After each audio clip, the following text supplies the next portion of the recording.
Alhamdulillah Alhamdulillahilladzi arsala rasulahu syahidan wa mubasysyiran wa nadhira. Asyhadu an la ilaha illallah wahdahu la syarikalah wa asyhadu anna Muhammadan abduhu wa rasuluh alladzi la nabiyya ba'dah alladzi ba'asahu rasula. Allahumma fasalli ala Muhammadin nabiyil karim wa ala alihi wa sahbihi wa man tabi'ahu ila yaumil jaza. Amma ba'du fa ya ibadallah usikum wa iyaya bitaqwallah fa innal jannata uiddat liman ittaqa. Qala ta'ala fil Qur'anil Karim, a'udzu billahi minasy syaithanir rajim. Ya ayyuhan nasu taqu rabbakumul ladzi khalaqakum min nafsin wahidah wa khalaqa minha zawjaha wa bassa minhuma rijalan katsiran wa nisaa'a. Wattaqullaha alladzi tasaaluna bihi wal arham. Innallaha kana alaikum raqiba.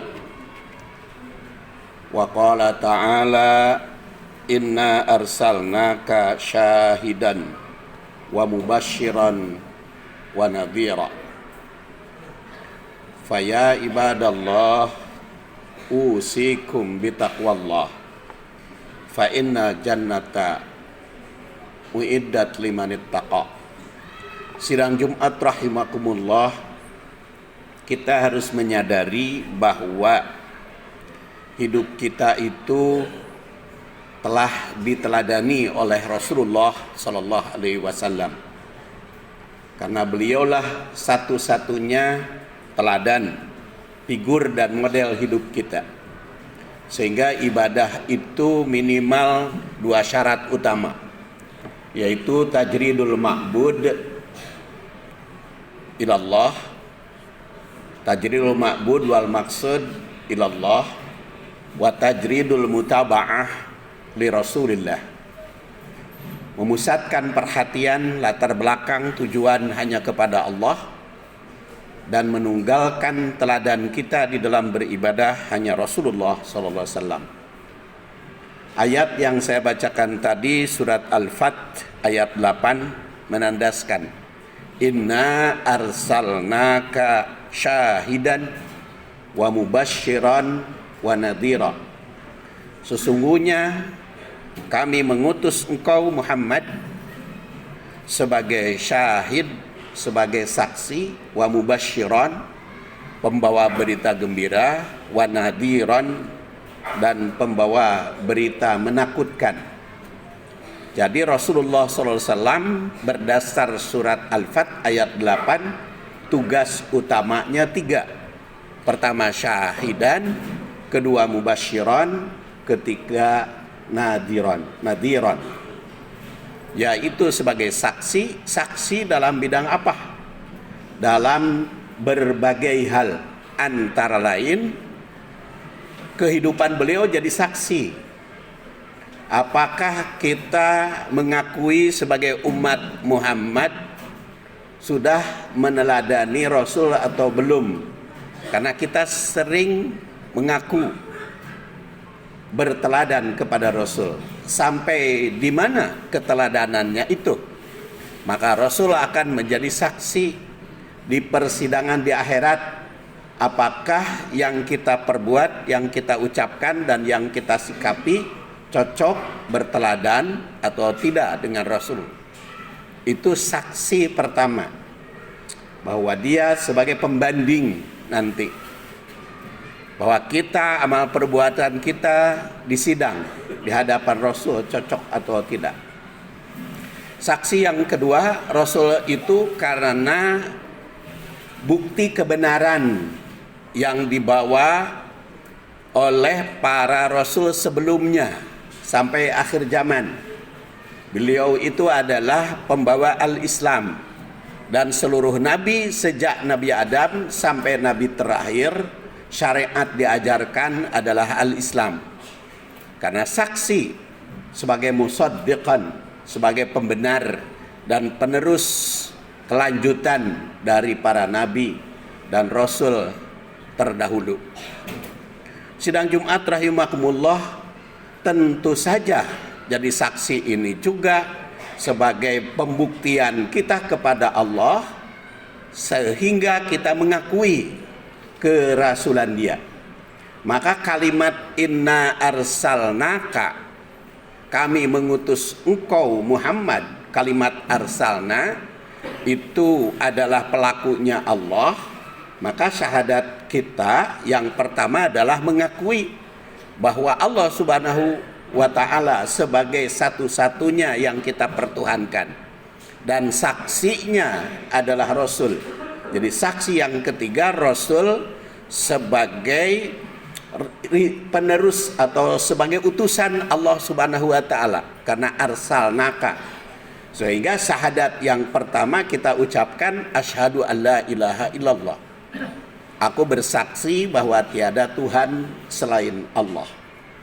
Dan arsalnaka, ka-nya itu kepada Muhammad, berarti syahadat risalah, syahadat kerasulan. Maka kita pun bersaksi kepada Nabi Muhammad. Kalau tadi Muhammad Rasul sebagai saksi bagi kita, dan kita pun bersaksi akan kerasulan Nabi Muhammad dengan ikrar syahadat itu. Saksi pertama adalah asyhadu alla ilaha illallah, yang kita kenal dengan syahadat uluhiyah, dan saksi yang kedua atau syahadat yang kedua adalah kerasulan Nabi Muhammad, yaitu asyhadu anna Muhammadar Rasulullah. Maka persaksian uluhiyah dan risalah ini tidak bisa dipisahkan karena merupakan satu kesatuan, satu-satunya syahadat yang diakui oleh Allah Subhanahu wa ta'ala dan Rasulnya adalah asyhadu an la ilaha illallah wa asyhadu anna Muhammadar Rasulullah. Kemudian fungsi yang kedua berdasar surat Al-Fat ayat 8 adalah mubasyiran, pembawa berita gembira. Tentu saja pembawa berita gembira terhadap orang-orang yang mau mencapai kegembiraan, mau mencapai kebahagiaan dunia dan akhirat. Maka Rasul bersabda, basyiru wala tunaffiru wa yassiru wala tu'assiru. Basyiru, gembirakanlah umat itu. Wala tunaffiru, janganlah dipersulit, janganlah disulitkan umat itu. Wala tu'assiru, jangan dipersempit pemahamannya, jangan disusahkan hidupnya.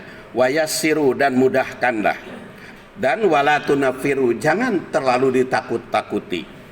Ini hadis diriwayatkan oleh Muslim. Sidang Jumat rahimakumullah, berdasar hadis ini, karena Rasul sebagai mubasyir, maka beliau pembawa berita gembira. Karena Rasul sebagai mubasyir, maka beliau memberikan kemudahan.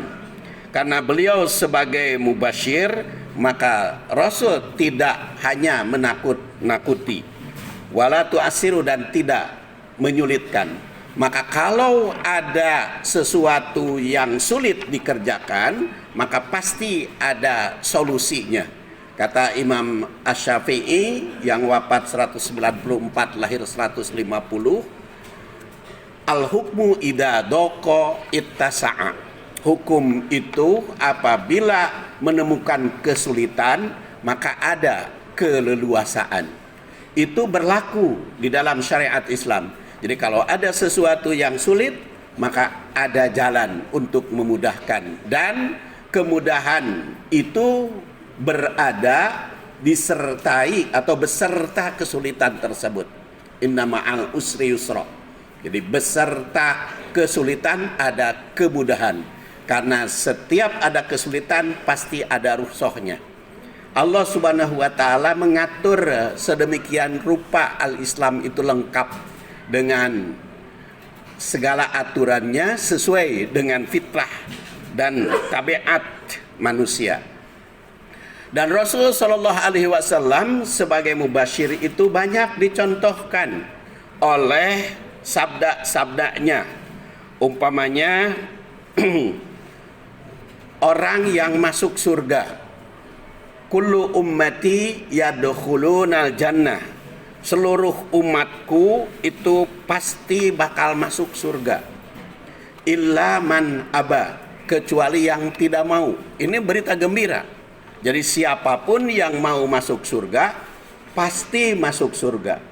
Karena yang tidak masuk surga itu adalah man aba, orang yang tidak mau. Para sahabat itu merasa aneh. Ya Rasulullah, apakah memang ada orang yang tidak mau? Waman aba, waman ya'ba, siapa itu orang yang tidak mau? Maka Rasulullah SAW bersabda, man ata'ani dakhalal jannah wa man asani faqad aba.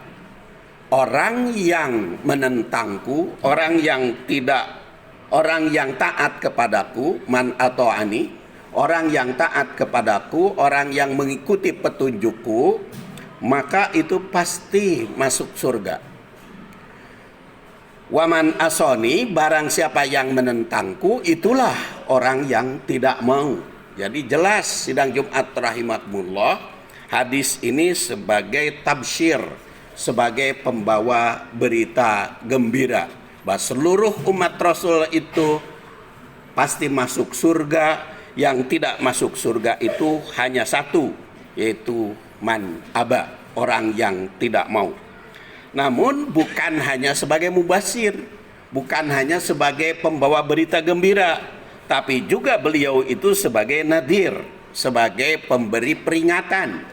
Dan banyak hadis yang berfungsi sebagai peringatan. Umpamanya, man mata yusyrik billahi syai'an dakhalal jannah. Hadis riwayat Al-Bukhari. Barang siapa yang mati dalam keadaan musyrik, maka dakhalan nar, maka dia pasti masuk surga. Man mata yusyrik billahi syai'an dakhalan nar. Barang siapa yang mati dalam keadaan musyrik, maka dia masuk neraka. Jadi ini nadir, ini pemberi peringatan. Oleh karena itu, di dalam pendidikan kita terhadap keluarga, terhadap anak, terhadap cucu, terhadap siapapun, harus ada keseimbangan. Tabsyir atau mubasyir sebagai pembawa berita gembira, tapi juga disertai nadir, pemberi peringatan. Jadi jangan hanya memberi berita gembira saja kepada anak-anak itu. Jangan hanya bicara surga saja kepada anak didik itu, kepada siapapun. Tetapi juga harus berbicara tentang neraka. Jadi ada keseimbangan. Yang kata Imam Ghazali yang lahir 450 wafat 505, ada khauf dan roja. Beliau meneruskan Hasan Basri yang wafat tahun 122. Jadi meneruskan akidah ataupun ajaran yang beliau kembangkan di dalam tasawuf, itu ada khauf dan roja. Ada rasa optimis dan rasa pesimis. Itu ada keseimbangan. Jadi sidang Jumat rahimakumullah, surat Al-Fat ayat 8 itu memberikan hal-hal yang patut kita takwil. Pertama adalah inna arsalnaka. Ini syahadat uluhiyah. Yang kedua adalah ka-nya Muhammad. Ini syahadat risalah, syahadat kerasulan. Kemudian Rasul itu syahid sebagai saksi. Maka juga kita bersaksi kepada Allah Subhanahu wa taala tentang Allah dan Rasul, tentang tiada Tuhan selain Allah dan Rasul sebagai utusannya. Kemudian yang berikutnya, yang keempat, Rasul sebagai mubasyir, pembawa berita gembira. Dan Rasul itu yang kelima adalah nadir, pemberi peringatan.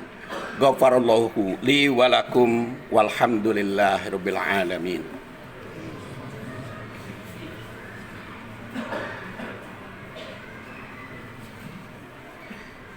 Alhamdulillahi wa kafa wassalatu wassalamu ala nabil mustafa wa ala ahli sidki wal wafa.